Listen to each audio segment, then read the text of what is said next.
Hi there, and welcome to episode 59 of B2B SaaS Marketing Snacks. I'm Brian Graff, I'm the CEO of Kalungi, and I'm here again with Kalungi's co-founder, Stein Hendricks, who's a serial SaaS marketing executive and ex-Microsoft product marketing leader. Today, we discuss why it's so important to set your go-to-market strategy and marketing foundation before you try and put effort into demand generation and growth. If you're an executive in a B2B SaaS company that needs to grow fast or hasn't met growth expectations lately, the pressure can be incredible and it can be really tempting to cut corners and try and scale through quick wins and growth hacks. However, more often than not, these initiatives become distractions that pull you away from the effective strategy, and you end up wasting time, money, and resources only to deliver subpar results. On the other hand, if you take the time up front to do some good research, audit what's really working, what's not, and why, and make some really tough decisions about prioritization and focus early, growth is much more likely to be smooth, consistent, and ROI positive. We hope this helps you to build a great go-to-market strategy, convince the rest of your leadership team to buy in, and scales your company to the next level. Let's get into it. Okay, Stein, thank you for being with us again. Today, we have a topic that I talk about in almost every conversation that I have with CEOs that are just trying to get their marketing off the ground. And it comes from a really good place, but I think that there's a misunderstanding in terms of how to effectively start your marketing or build your marketing team and your go-to-market strategy. And that is whether or not and how far you should really invest into a go-to-market strategy before starting to tactically execute and generate demand, capture demand. I talk to a lot of different CEOs who, when they realize that they need to invest in marketing, right, they want to do it now. They need to grow fast, right? They don't have time to wait, right? Or don't want to invest a ton of money, right, in a marketing strategy and want to get going really quickly. But there's a lot of pitfalls with going too far too fast. And I wanted to discuss those with you and so that our audience can make smarter decisions on where and how deep to go in terms of building a strategy before, going out into the world and starting to run demand gen campaigns and start to try and generate revenue through marketing. From my perspective, a lot of the things that drive CEOs to make these decisions and to want to go fast, right, have a lot to do with software production, right? A lot of it is, we need to fail fast and we need to move forward, right? Let's just A/B test. Let's try and run with, let's be agile about marketing. But, in doing so, they can end up, if they go too far with that, they can end up far away from where they need to be, right? The tests can lead them down a dangerous path, or they can not run the tests in the right way, and it can end up hurting them in the long run. So you've worked with tons of different companies and different industries across the B2B SaaS landscape. Tell us a little bit about, your experience in having these conversations. How have they gone with you, and what's your typical response? Yeah, it's a tricky topic. Most people maybe have heard the term big M marketing and small M marketing, kind of referring to the things that are often seen as strategic, like your product marketing choices, your positioning, a lot of the P's that people talk about, right? What are the kind of products I'm going to market? How am I going to position them? What's the place where I go to market? Often these are go-to-market strategic choices, right? Am I going through a channel or direct? So let's call those the big M marketing questions. And then what's often referred to as small M is more the sort of day-to-day tactical execution, the demand gen optimization, the conversion tactics, the channels that you optimize for, etc. And I think there's sometimes a faulty assumption that you can replace the first by the latter, that you can kind of figure out your strategy by doing a ton of real quick, short iterative testing. And while you need to test your strategy and you need to prove it, and that's why you have things like getting to product market fit, and how do you establish a beachhead in a market, and how do you figure out whether you have found channels that you can really double down on and scale with good ROI. All those things have to be proven with real good data, with testing, with iteration, etc. But the real early strategic work that you need to do to figure out, hey, this is my total addressable market, and what part of that is the part of the market that I can service, right? The serviceable addressable market, because that's the part of the market where I have a solution for the problem that I think they face. To then also make the jump to the SOM, the SOM, the serviceable but also obtainable market, given that you have limited time, limited resources, that you need to focus. That doesn't start with some form of an A/B test on a landing page, right? You don't even have traffic on your website maybe when you're asking that question. You need to do a lot of more strategic work on a piece of paper, in a little bit more of a leadership discussion. And the same goes to things like positioning and branding choices, and how do you want to show up, and what do you want to stand for, and what do you think the real personas are behind the ideal customer profile that you're going after. A lot of those things in an early stage company are not easy to test yet, right? As soon as you can, you should. And every time when you run, and we'll talk about that later in this conversation, Brian, that whenever you do execution, you need to be learning something all the time. But that doesn't mean that you cannot, that you can skip thinking about what is really the ICP, what is really the positioning, who's it for, what's it for.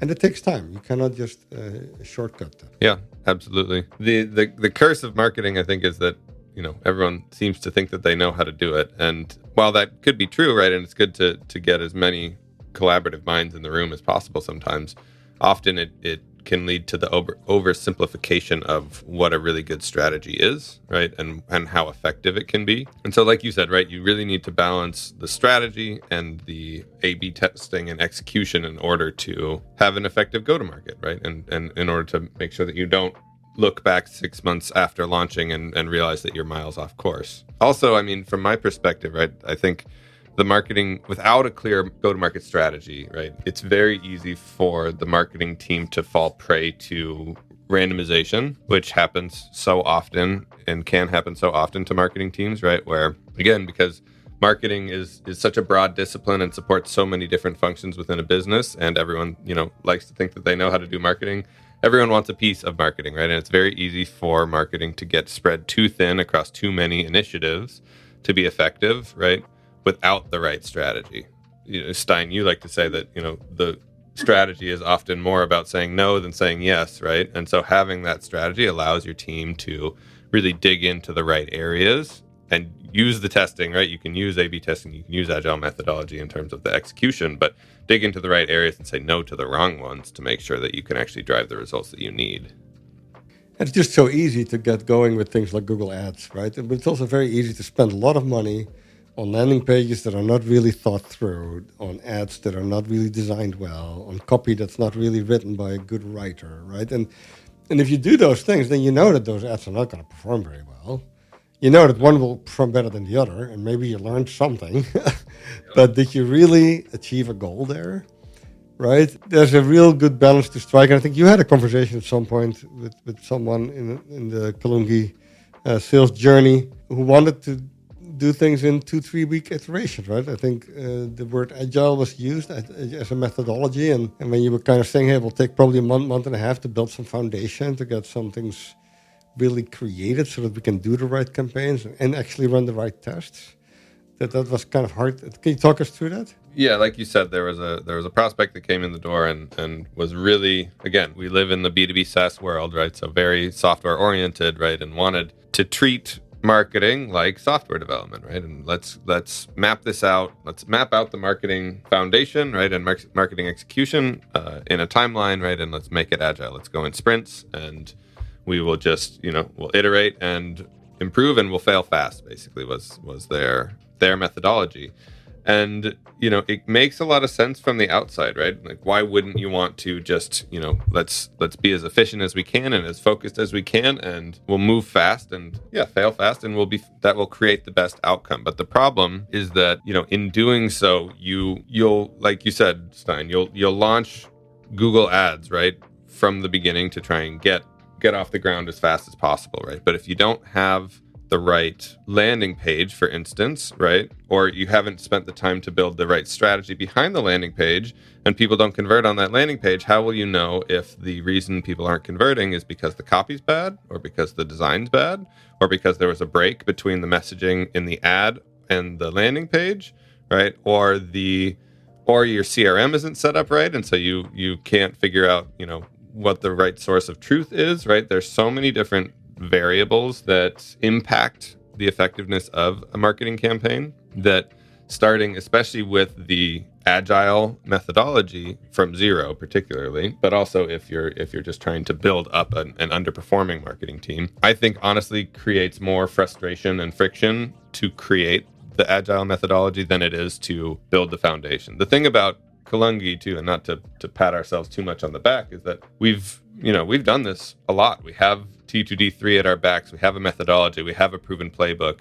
The reason that we don't need to do agile is because we've already figured out the most efficient way to go to market, right? We know all the boxes that need to check.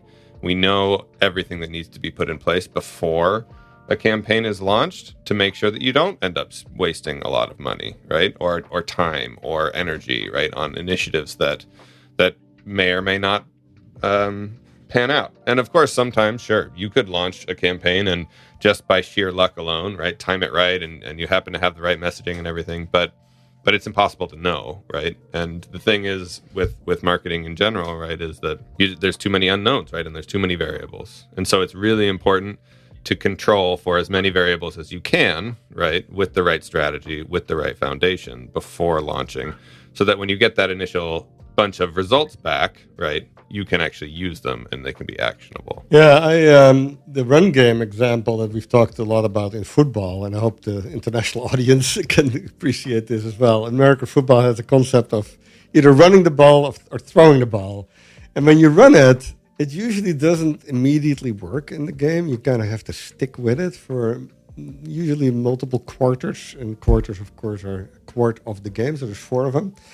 And what you often see is that teams, when they run it for 1 or 2 quarters, they start to get all kinds of insights on how the defense reacts to it. And that's the learning that they use to then often get a lot of success with the run game in the second half of the game. But when teams then give up on the run game, maybe a quarter into the game, you don't really use the learnings that you had, and you're never going to see the yield, the results. And I liken this a little bit to account-based marketing, but there's also other marketing campaigns that suffer from the same problem. That a lot of what you do when you do marketing is learning on what is the messaging that's working, what are the channels that work best, what is the copy that is in the ad that seems to get the right clicks or the conversion rates, which markets respond to what, right? What are the type of influencers that we seem to be able to get engagement with? Those things take time to learn. And the worst thing that can happen is that you try a lot of those things, you just don't give them enough time to actually capture the learnings. And then you start doing something else, and now you wasted both the investment and the opportunity. And it happens a lot in marketing where there's just so much impatience, and there's this illusion that the data that you get in the first couple of weeks is enough to base some of the decisions on, that something is not working. And it usually isn't, because you can, by definition, assume that the first couple of ads that you're going to run, the first couple of landing pages that you're going to use for Google Ads are not going to be great, because you don't know exactly what your audience is going to respond to. So by definition, even if you hit gold early on, that's kind of luck. That's luck. You usually need a couple of weeks of data before you actually can say, hey, this seems to be not the thing that resonates. This is it. And this is the persona that we feel we get the best engagement from. And now let's go double down on that and do a lot more testing to really optimize conversion, etc. And even just you'll have to fact check me here, and this will show the limits of my football knowledge. But I feel like we can honestly just take that analogy one step further, right? The people think of football as, coaches reading defenses and improvising these beautiful plays that they have, right? And to maximize yardage and put as many points as they can on the board. But the beginning of every professional football game, I want to say that the first 25 or 50 plays are preset, right? The team goes into the game with that series of plays set, right? They know what plays are going to go, to your point of learning how the defense will react, which ones expose weaknesses in the defensive line versus the backfield. It's the same thing with marketing, right? You can't go into a market, right, without a clear plan to get yourself off the ground, right? Because you will become too randomized. You'll be reactive, right? And you won't be able to put your best foot forward. Versus if you go in with a strong go-to-market strategy, right? You will have those first 25, 50 plays mapped out, because you'll be testing a hypothesis across different channels with different assets, with different nurtures, right? With the right system in place to truly test that. And then of course you can start to test and iterate more as you start to get off the ground. But you need that strategy to get yourself going. Yeah, and it's just so important when you think of the limited amount of resources you have, the small budget you have. When you start to do webinars, for example, you need to be ready to do 5 or 10, right? Don't quit after 2. That doesn't give you any ability to make it better. Or a podcast, right? Or whatever you are planning to launch, you need to make sure you do a couple of things and do them well and sustain them for at least a couple of months so you can get the most out of it. So let's talk quickly let's get a little bit more tactical here. What elements do you think are really critical to get put in place and why before really starting to hit the gas on a demand generation tactic or something like that? Well, we work a lot with smaller software and technology companies, Brian, and making those companies look bigger is a very important part of the work that is foundational, and things like credibility and dependability and secure and all those things are really critical for a B2B SaaS venture. So whether that's the way the website is designed or the quality of the branding in general, the follow-up on form fills, right, that the email follow-up is solid, that there's no confusion with people, how they can unsubscribe from your newsletter. It's those small things that actually make you look bigger if you do those well. It's not about putting a photo of your team on the website, especially when the team is not that big. I see these teams who they have a team of 50 people, and of course the team is now 10 times bigger than when they were 5 people. But even putting a picture of 50 people on your website it immediately makes you look small, right? Because if you're really big, if you have hundreds, if not thousands of people, you wouldn't put a picture of the team on the website anymore, right? So all these things add up to when people first land on your content, whether it's in an email format or a podcast or a website, what's the impression they get? So doing a few things really, really well there and be very buttoned up goes a long way. And it's not just what you look like and what you sound like, it's also the automation, it's the technology, making the small things count. And we often get a lot of kudos, Brian, for the SEO quality of things like T2D3 and the Kalungi website and the follow-up, etc. And it's partly because I think we do a couple of things really well, and that's why things like SEO, etc., almost come automatically. Because when you do the basics right, that will be rewarded by how the funnel performs. Yeah, that plays in really, really nicely into, we've talked about this a bunch, but just to reiterate it, right? Having the right ideal customer profile and the right personas picked out, right? And having a really narrow focus on them. What you've basically described, Stein, is the customer journey, right? And really knowing that well and creating a seamless customer journey from start to finish, right? For whatever target customer you're on, right? To your point, right? The website needs to look clean. The landing page needs to target that persona in that ICP, right? At that stage. You have to have the right thought leadership to bring them out of stasis. You have to have the right automation and follow-up and nurtures to bring them down the funnel into the next stage, right? Once they maybe get to the demo, right, the salesperson has to have the right deck. They have to have the right intel on the lead, right? And then you have to have the right follow-up and the right tracking on the sales side to be able to convert them down the funnel. To put it, to overly simplify, even though that's not as simple of a process as some might think. And so really taking the time, I think, to map that customer journey is really important. And I think we're going to probably beat the dead horse of Google Ads, but it's a nice analogy because you're paying every time somebody clicks on an ad, right? Not to mention just the marketing effort and headcount spend that you're using on it. But if you're going to spend money to get somebody into a landing page, right, that landing page needs to look good and it needs to match the website in terms of branding and messaging, right? And there needs to be a seamless logical flow between all of that, right? To really convert someone down. Or to go on the flip side of the coin, right, and talk about if you were to go in an agile methodology and you were to just do Google Ads, right? Maybe the Google Ads perform really well. They have a really solid click-through rate. They even get to the landing page and they convert on the landing page, but the landing page messaging and branding doesn't match the website, right? And so they'll break after they get to that point. Or they convert on the landing page, but you haven't set up your automation system, right, and your CRM, and then they get lost between the handoff of marketing and sales, right? Or there isn't enough follow through, right? There's so many breaks that can happen if again, the foundation isn't set up correctly. When I see a CEO and they're starting to do all kinds of Google ads and they're running broad match campaigns, which basically means they're wasting all their money and they don't want to spend money on really thinking about marketing, and this one start doing it. I kind of say, hey, if you would run a traditional business, let's say 50 years ago, and you would run like a dine-in, and the way you would, the outside of the dining would not have really nice looking like windows or a nice sign or not a great menu, but you would have people on the street kind of kicking people into your door, right, and pulling them in.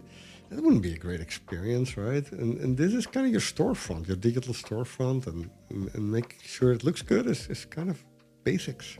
And if there's not, right, continuity between your sign and maybe the flyers that you put out on the street, right, and the menu that you have in the window, you're going to lose prospects and customers in that flow, right? And so it is, again, goes back to the plan. I think what you're talking about too, in general, right, all these new tactics that are available to people, X, Meta, TikTok, you name it, right, that you can use to market, don't excuse the need for kind of the basic strategy, right, that you're talking about, that was effective back in the day. If you don't have the right positioning, messaging for the right audience, right, and the right compelling call to action, it doesn't matter what channel you're on, right, you won't convert, right, or you'll find you won't be able to convert all the way. You'll only convert a third of the way, and you'll be really frustrated and not know why. I think on the more modern side of things, right, I relate a lot of what you were just talking about to more brand plays, right? And you can use even this podcast is a fantastic example, right? We are building this and putting this out into the world, right, without a ton of measurement behind it, right? We can measure downloads and subscribers, but that's not, we can't measure how much that's going to hit the funnel or hit revenue. And so we're putting it out there because we have a strong marketing strategy, right? We have a strong idea of what messages we want to put out into the world and how we want to help our prospects. But this is not something where, we're just A/B testing a podcast. We might A/B test the topics that we talk about, but we're not going to be A/B testing the strategy. But you could say the same thing about radio spots, about TV ads, right? Physical mailers, even events or books, right? There's tons and tons of tactics that follow the same thought process. And of course, you could tell me that, Brian, there's ways to track these things with coupon codes and the right links and all this stuff, which is correct, right? But these things, especially these types of tactics and campaigns are the things that the brand plays that you run in the background that grease the wheels of everything else. And that is something that you cannot measure, but it's critical to really an effective marketing strategy. Yeah, and especially a lot of early stage companies are still doing some form of educating the market too, right? There's only so much demand capture, and you need to do a little bit of demand generation. And that's hard to measure early stage. I wanted to just quickly, I guess, reiterate. We've touched on quite a few drawbacks, but just quickly reiterate, I guess, where we see some of the gaps. If, say, you do go, you listen to however long we've been talking, the last 25 minutes, and say, you know what, I'm going to go for it anyway. I want to move fast. I'm going to get off the ground. We're going to get some market feedback. I don't need a strategy yet. I guess from my perspective, just be aware of the risks that you're walking into, right? And from what I have seen, I guess, is that it's very easy for marketing to become kind of a black box, which a lot of people complain to me about, right? I'm putting a bunch of money in. I'm running a ton of tests, and my team is working overtime. They're on the verge of burnout, right? But I can't tell what's working and what's not. It's some things are coming in, but I can't tell why or how. And I can't measure the ROI of my marketing team. And it's just really hard to tell what's working, I guess.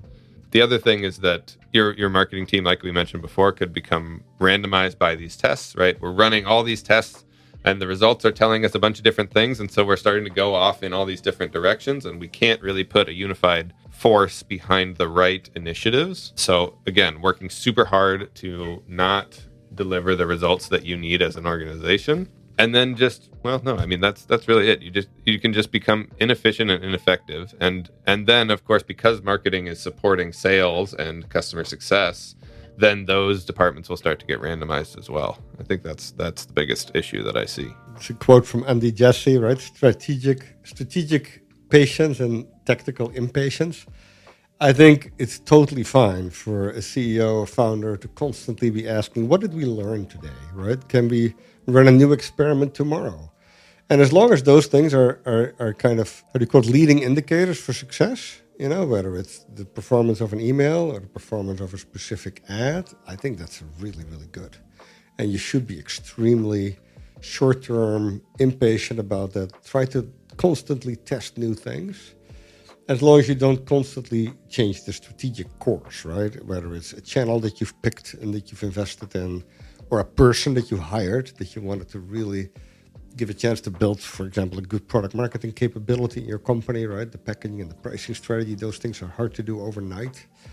So I think just striking that balance is really critical, Brian. Yeah, the phrase that you like to use a lot is either results or learnings, right? Yeah, if you don't get leads, you can learn something. Yeah, exactly. Yep, yeah. Exactly. And that can be testing, right? That needs to be testing against that marketing strategy, like you said.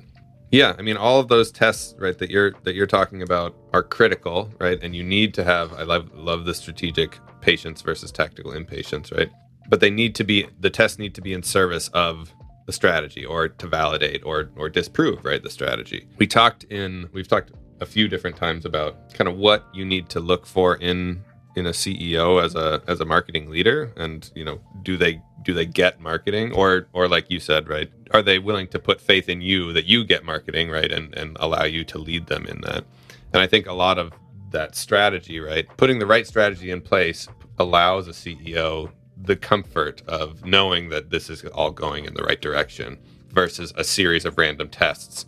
They'll start to get, in my experience, impatient. They'll start to want to dig in because they don't understand where this is going, right? They're just getting a bunch of random numbers, and it can strain the relationship between marketing and sales, or marketing and the CEO, right? And not give you the air cover or the buy-in that you need to really be successful in the long run.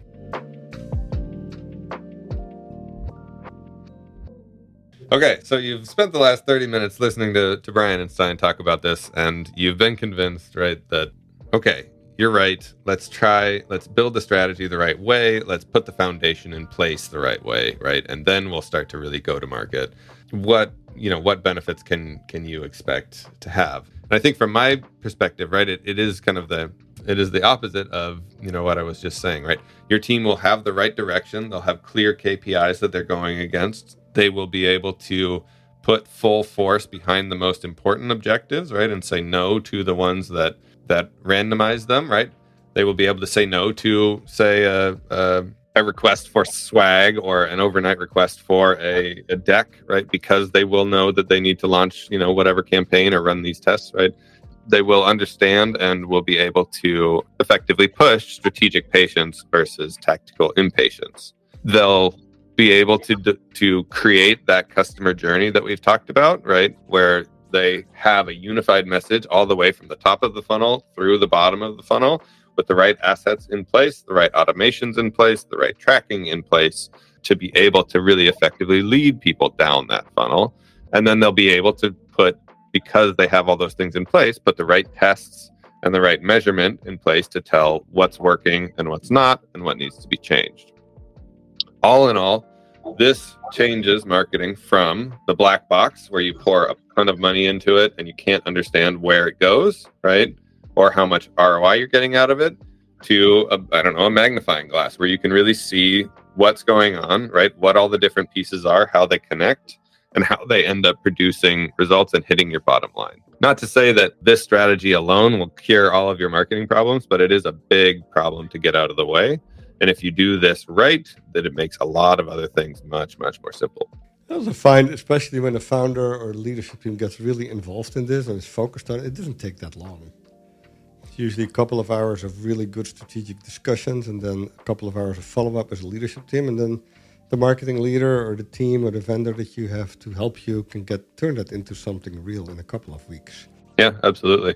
I agree. If you put your heads down and kind of really focus on it for a couple of weeks, you can build all this stuff out. And so, again, tactically, I guess what I would push for, right, is the right ICP, the right personas, the right points of differentiation, your positioning against your competition, a solid brand book, right, the right website, the right CRM and analytics, right? Let me see if the right content strategy, right? And then you can start to get into demand gen as well. I'm sure I missed something in there, but those are kind of the building blocks that I like to have in place before I even ask somebody or a client to start thinking about paying me for demand generation.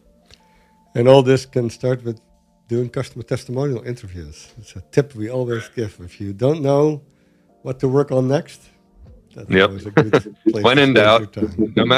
no matter how mature your marketing function is, the answer to that question is usually customer testimonials. Okay. Anything else before we wrap up?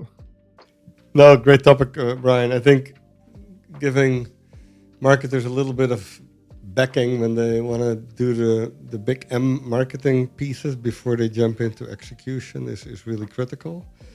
Doesn't mean that you don't have to do both, right? I started when I did my first sort of marketing leadership strategizing and started to work on the book. This is a long time ago, 2012, 13, I think. I had a graphic that you remember it, Brian, the balance between short-term and long-term. And it's a graphic we still have, I think, in the Kalungi sales deck. How do you kind of do things that have short but also diminishing returns because you need to show traction while also doing things that can get lags and don't have a too low of a ceiling. And that will help you pay the bills tomorrow. And the most successful marketing leaders are able to do both. And it's not easy, but it's really important. Yep. You got to keep the lights on while building for the future. Yeah. Thank you. Thank you, sir. Thank you to Adriano Valerio for producing this episode and the Kalungi team for helping us make this whole thing work. And of course, you for choosing to spend your time with us. If you want to submit or vote on a question you'd like us to answer, you can do that at kalungi.com/podcast. Every time we record, we take one of the top 3 topics and jam on it. See you next time.